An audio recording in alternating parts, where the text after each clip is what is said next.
Everyone, I'm here with Cornelius Dieckmann, and this should be an Ask a Pro series video, and this is the first video, so we'll just see how it goes. So just to start Cornelius off with a question, we'll ask him. So what one tip would you give to starting speed cubers, or if you were to go back in time to when you first started cubing, what would you tell yourself? I think, so if you look at Felix, for example, his main advantage is that he's color neutral, which is, you get 6 times as many crosses that you can start with. And I think what that then leads to is being able to recognize the first pair in inspection a lot of the time, which is so helpful. So I think if I had to go back in time and give a younger me advice, it would be start doing color neutral then, because it's so much easier to learn, when you're still getting started. Yeah, fair enough. Yeah, I kind of think that as well, but that leads me on to this next question. So, okay, cool. So do you have a practice regimen? And if so, can you tell us about it? I don't really have anything close to a regiment in terms of practice these days. Really, I just cube when I, feel inclined and when I have time. Sometimes it's a thing I do to procrastinate during university work. Okay, fair enough. But same here. So I don't go to university though. Yeah. I don't practice too much these days, but I try to keep my average down. So every once in a while I'll do like an average of 100 or 200, maybe twice a week or so. But when I was just starting to cube, maybe in the first few years of my cubing career, I was quite young, had a lot of time, had a lot of motivation, and like such a thirst for learning new stuff. So I would just cube for hours on end. I think lots of new cubers start out that way. So that's really admirable. Cool. So I've recently been thinking about turning accuracy and how to get a really flowing turning style like yours. So since many modern cubers, all the new cubes, they have really rough turning styles. When you were maining older cubes, do you think that this helped cultivate your turning style? And if so, do you recommend purposefully using an older cube for some time to turn more accurately, do you think? Yeah, that's a really interesting question. I actually think that with when I was using older cubes, my turning style was quite a bit rougher than now. So the smoothness in my turning style came with the newer cubes. So the hardware has evolved so much. It's a different universe compared to what we were using in 2010. Yeah.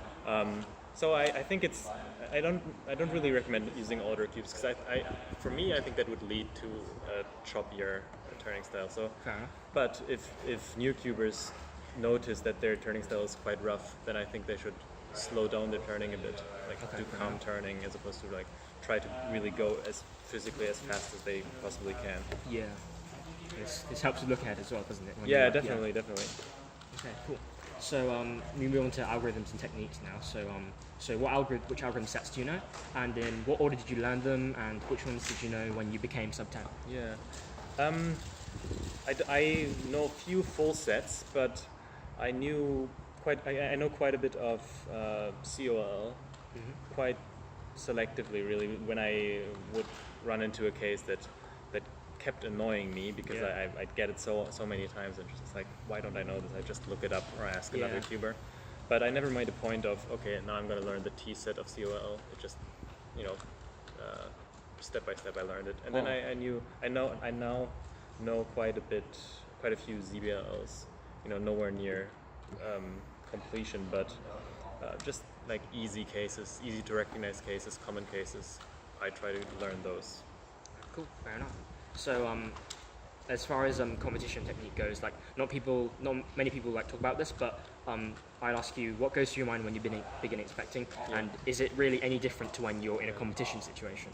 Yeah, that's a really good question, because at home I don't inspect with as much care and thoroughness as when I am in a competition, because in a competition, really, what I do, the number one thing that I do is really, really focus on my cross and make sure I don't plan the cross wrongly. So I just keep telling myself, okay, do the cross right, and plan it almost to the point where I feel like it's too much. I already know how I'm going to do it, but still I'm thinking about those 7, 8, 9 moves, because a cross mistake in competition is your solve is pretty much over. So that's one thing that I do. I concentrate very hard on getting the cross right. Do you say you budget your time any differently to like say looking into the first pair, or is there any difference there or anything?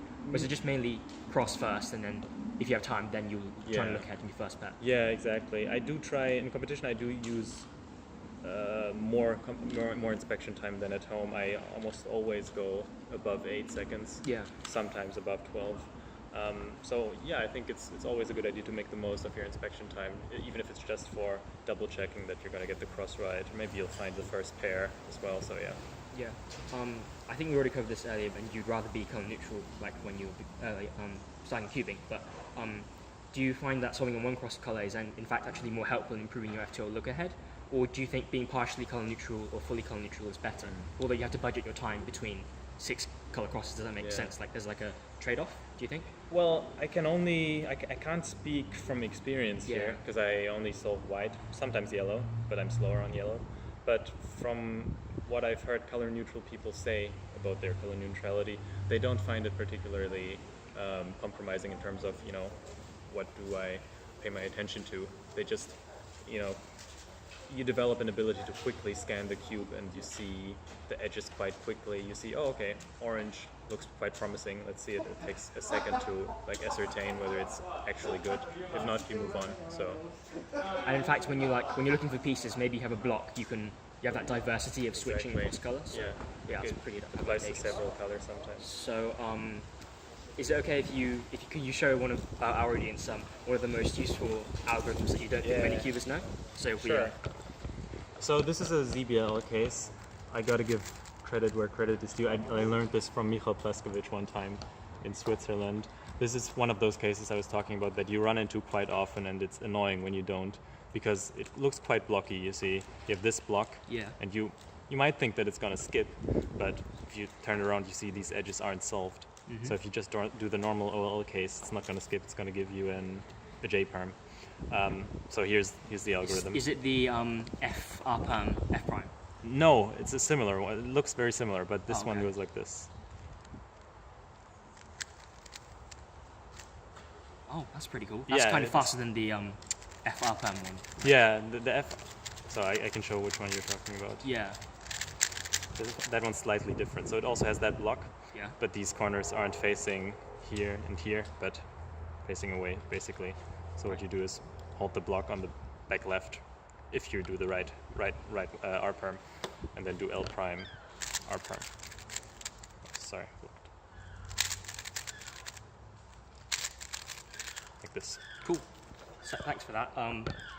We probably won't have time for any walkthrough solves, but if you want to, we can do that later. If that's okay. Yeah, if we have time, we'll do it later. Okay, cool. Thank you. So we'll just truck ahead. So I showed you the PDF printout of the alpha method before this, and having seen the new theory behind this method, so what do you think about it? Do you think there are any weaknesses with it? Well, it's hard to say unless I think I were to practice it a lot, because this obviously you said it's a theory. A lot of the time with theories in terms of methods, people will say this is very good or this is very bad. They'll dismiss it, but then someone obsessively practices that method and becomes very fast. For a long time, people were sure the Roux method would never be equally as fast. And now we have Kian Mansour, he's got like a 6 point something global. And Alex Lau. So fast. Yeah, and Alex Lau as well. So it's a smart method. It's interesting that the last layer differs quite a bit from normal CFOP. I have a feeling that now these days the really promising 3x3 speed methods focus on the last layer and last slot, obviously. So I don't want to give a fixed prognosis, but I think if someone were to practice it, it could work. It could be fast. Okay, so that actually brings me on to this next question. Do you think that CFOP may be overtaken by pumps, and if so, by which method do you think? Yeah, that's a tough question. The way things are now, it looks like CFOP, is it's winning, isn't it? It's ahead of the game. Right, because 99.5% of cubers use CFOP. But like I was just saying, the Roux method, we know now that it can be very fast. I think it's just a matter of popularity. So CFOP is so popular because everyone used it. So the new cubers emulated what they saw. But Yeah. the way things are now, like I say, CFOP seems to be undisputed king. Right, cool. So now we've talked about the method, we'll go on back onto the competition stuff, and I'll follow up with this. So how fast do you think the limit of 3x3 can go, given the limit of our 15-second inspection time? What do you think? Well, quite a bit faster than now, I think. So world record average now is low 6. So easily mid-5. I think lower than mid-5 even, because you just need one cuber to get a good average of 5. So I could see in the next 5 years there being a like 4 average. I don't know. Eventually, probably, but I think there's still room to get faster. 10 years ago, people were saying cubers are reaching what's the limits of what's humanly possible, and now the average is twice as fast as it was then. So yeah, fair enough. So now that we talked about inspection time, do you think, for the sake of making 3x3 more fast in the future, do you think that increasing the inspection time up to say 20 seconds or maybe even 30 seconds would be advantageous, or do you think that's a bit of a stretch? Because now quite a lot of methods they use a lot of inspection and try and plan ahead as much as possible. Yeah. So I think I'm a proponent of 15 seconds because when you go higher, I think it also loses some of the appeal that the speed element gives it. For example, even with with spectators, they want to see it be as fast as possible, and once you go higher than 20 seconds, 25, 30 seconds, it almost becomes like a memorization thing rather than an inspection thing. So 15 seconds, I think is reasonable, but I'm not very strongly opposed to the idea of 20 seconds. But as things are, 15 seconds seems reasonable to me. Right, cool. So now we'll just follow up with some more fun questions. So if you were trapped on a desert island, what one cube would you bring? Who, and this must be a cuber, who would you bring with you? And what other one item would you bring, and why? What cube would I bring? I'd probably bring a 3x3. Fair enough. Classic. Makes sense, yeah. A Maybe cuber. particularly this cube or anything else? Not this one. This is not my main, but fair enough. yeah, I'll bring my main, obviously. Okay, cool. And who a cuber?